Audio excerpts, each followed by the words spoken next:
यादव जी, साथ ही हमारे press club के अध्यक्ष सम्मानीय राकेश श्रीवास्तव जी, साथ ही हमारे पूर्व प्रेस क्लब के अध्यक्ष सम्मानीय राजेंद्र जायसवाल जी, हमारे वरिष्ठ पत्रकार सम्मानीय पालीवाल जी, वरिष्ठ पत्रकार सम्मानीय शर्मा जी, वरिष्ठ पत्रकार सम्मानीय जैन साहब जी, साथ ही हमारे साथ आए हुए भारतीय जनता पार्टी के पूर्व मंडल अध्यक्ष सम्मानीय दुष्यंत शर्मा जी, मेरे छोटे भाई पार्षद सम्मानीय नरेंद्र वांगन जी, सम्मानीय वैभव शर्मा जी, सम्मानीय नरेंद्र पाटनवार जी, जिला उपाध्यक्ष सम्मानीय प्रफुल्ल तिवारी जी, साथ ही हमारे अग्रवाल जी भी यहाँ पर, सुभाष अग्रवाल जी भी उपस्थित हैं और भी हमारे भारतीय जनता पार्टी कार्यकर्तागण भी उपस्थित हैं। प्रेस क्लब के वरिष्ठ पत्रकार सभी यहाँ उपस्थित हैं और सभी हमारे सीनियर पत्रकार भी यहाँ उपस्थित हैं और सभी हमारे print media, electronic media, social media से लेकर पोस्टल सभी हमारे यहाँ पर पत्रकार साथी उपस्थित हैं। और सबसे आज की महत्वपूर्ण बात, पत्रकारों के साथ तो हम लोग रोज मिलते जुलते रहते हैं, आज उनके परिजन इस हाल में उपस्थित हैं। मैं उन बच्चों का और पत्रकारों साथियों का, परिजनों का भी हार्दिक अभिनंदन करता हूं, स्वागत करता हूं, क्योंकि इस तरह के कार्यक्रम के माध्यम से उनसे मिलने जुलने का अवसर प्रदान हुआ है। ये हम सबके लिए बड़े सौभाग्य की बात है और निश्चित तौर पर प्रेस के माध्यम से एक तरह से सरकार को भी आईना दिखाते हैं, जनप्रतिनिधियों को भी आईना दिखाते हैं और सरकार की योजनाओं को तुरंत खबर के माध्यम से आम जनता तक पहुंचाने का प्रयास प्रेस के माध्यम से होता है। प्रेस को लोकतंत्र में चौथा स्तंभ माना गया है और चौथा स्तंभ मानने का कारण कि प्रेस सरकार के साथ कंधे से कंधा मिलाकर चलता है, जनता के साथ कंधे से कंधा मिलाकर चलता है। अब बेखूबी से अपने कलम से जनता की आवाज़ को जनमानस तक पहुंचाने का काम होता है, प्रशासन तक पहुंचाने का काम होता है। और जिस तरह से अभी माननीय हिमांशु द्विवेदी जी ने कहा कि आपके कलम में इतना ताकत होना चाहिए कि आपकी खबर से हर लोगों को उसका लाभ मिले और हम लोगों को किसी भी तरह से उसमें कहीं पर क्या मिलेगा ऐसा सोच कर नहीं लिखना चाहिए, क्योंकि पत्रकार तो हर व्यक्ति एक अलग नज़रिया से देखता है, उनका एक सम्मान रहता है, चाहे प्रशासन में हो, चाहे बुद्धिजीवी के बीच हो, चाहे जनप्रतिनिधियों के बीच हो। इस तरह से पत्रकार को होना जरूरी है, जिसके बारे में माननीय हिमांशु द्विवेदी जी ने कहा। और निश्चित तौर पर हम लोग सब पत्रकारिता के क्षेत्र में हैं और अपने बच्चों का आज यहाँ पर हम लोग सम्मान का कार्यक्रम किए। इस तरह से बच्चों का सम्मान जब होता है, वो बच्चे तो अपना प्रेरित देते हैं, अच्छे रिजल्ट के साथ वो पास हुए हैं, अच्छे उनका नंबरों के साथ में पास हुए हैं, कोई 98%, कोई 99%, कोई 90%, बाकी और उनको तो प्रेरणा मिलता है और बच्चों को भी प्रेरणा मिलता है।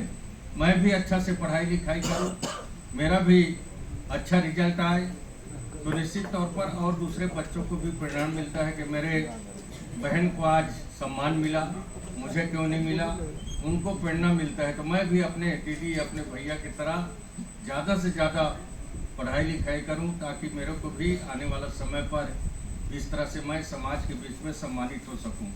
तो निश्चित तौर पर हम सब के लिए गर्व की बात है कि आप लोगों ने बच्चों का जो सम्मान का कार्यक्रम आप लोग रखा, ये हम सब के लिए बड़े गर्व की विषय है। और इस तरह से बच्चों को सम्मान करने से बच्चों को भी प्रेरणा मिलता है, माता पिता भी, उनको भी एक अच्छा प्रोत्साहन मिलता है कि मेरे बच्चों को आज सम्मान मिला। और माता पिता भी चाहेंगे कि मेरा बच्चा और आगे ऊंचाई तक पहुंचे।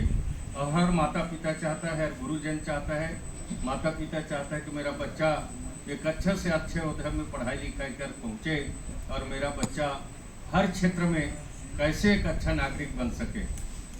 गुरुजन तो अपने पढ़ाई कराते हैं, माता पिता गुरुजन के साथ साथ माता पिता को ज़्यादा चिंता रहता है कि मेरा बच्चा अच्छा स्कूल में पढ़े, अच्छा पढ़ाई करके वो अच्छा रिजल्ट से पास हो, सारी क्षेत्रों पर वो अच्छा हो, चाहे सांस्कृतिक के क्षेत्र पर हो, चाहे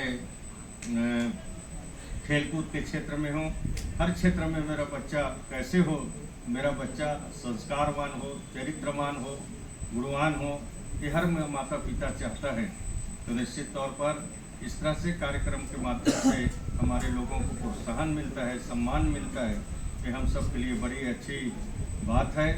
और क्योंकि माननीय हिमांशु द्विवेदी जी ने कहा कि राम भगवान की स्थापना हो रहा है, तो निश्चित तौर पर कई सालों से हम लोगों की इच्छा था कि राम जन्मभूमि पर भगवान विराजमान हो और हमारे देश दुनिया का भगवान का आशीर्वाद मिले।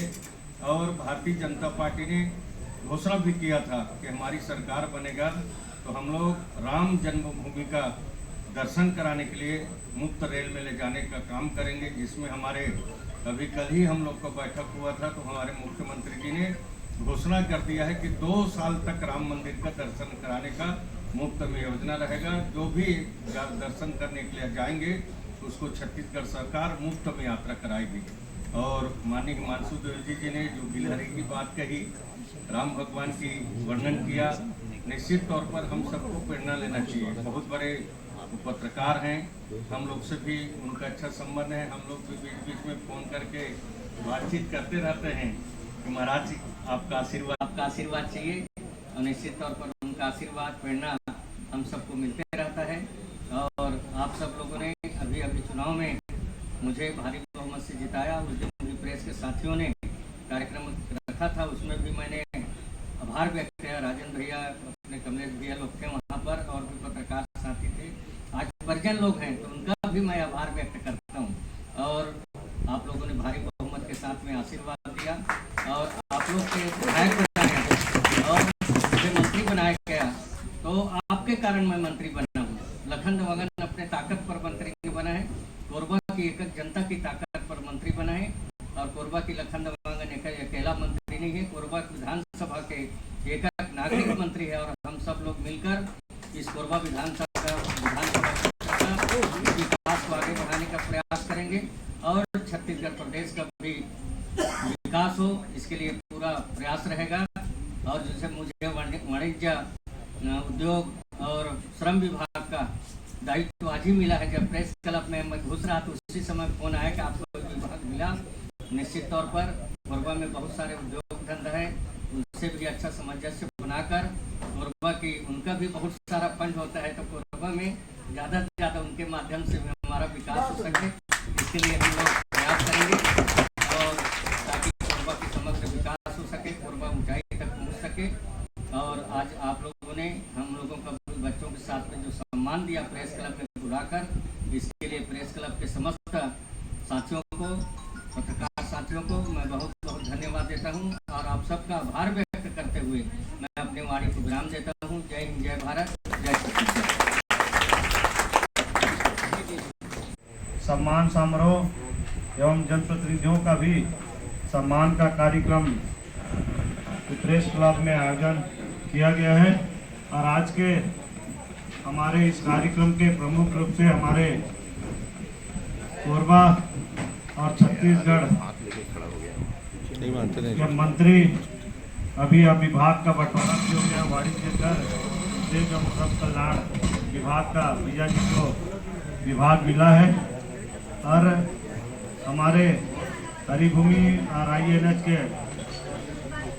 प्रधान संपादक के रूप में दायित्व का निर्वहन कर रहे हैं ऐसे श्री हिमांशु द्विवेदी जी, आज के कार्यक्रम में श्रीमती कविता शर्मा जी और हमारे राजेंद्र जायसवाल जी, हमारे श्री कमलेश यादव जी।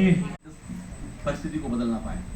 22 जनवरी को राम मंदिर की प्राण प्रतिष्ठा हो रही है, पर राम राज्य की प्रतिष्ठा के लिए अभी लंबी यात्रा हमको तय करनी है। और हम उस यात्रा में कोई बड़ी भूमिका ना निभा पाए तो उस गिलहरी की तरह भूमिका जरूर निभाए, जो गिलहरी राम सेतु के निर्माण में अपना योगदान दी थी।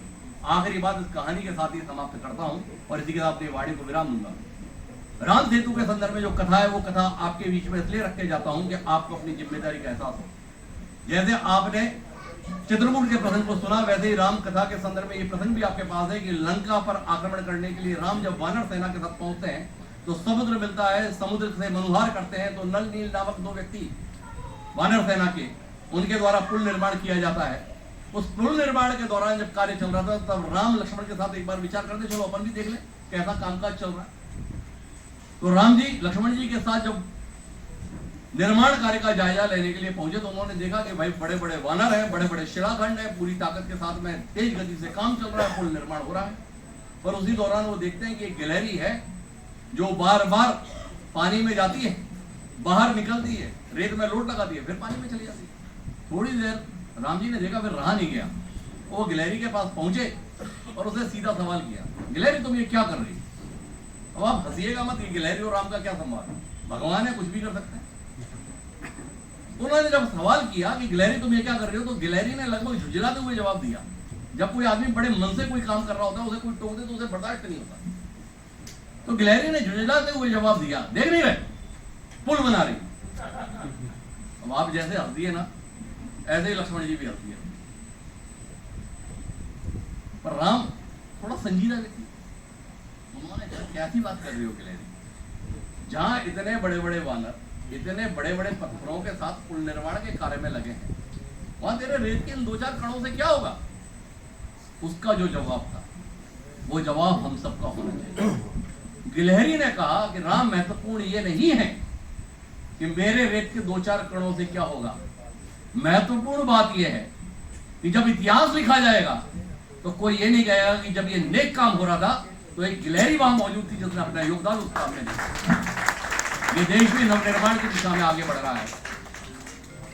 ऐसा मौका अपने जीवन से चूक ना जाए कि आपको इस बात का पछतावा रहे कि जब इतना पुनीत कार्य देश के संदर्भ में चल रहा था तब हम अपना योगदान देने से वंचित रह गए। जब एक गिलहरी अपना योगदान देती है तो आपको तो 84 लाख योनियों से गुजर कर यह मानव देह प्राप्त हुई है।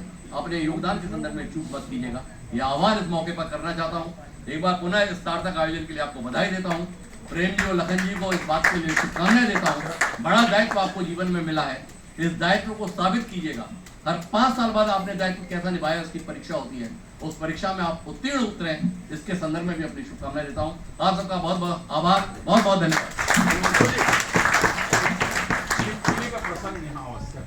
अब बाद में फिर आइए।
शख्सियत आज हमारे बीच में मौजूद हैं।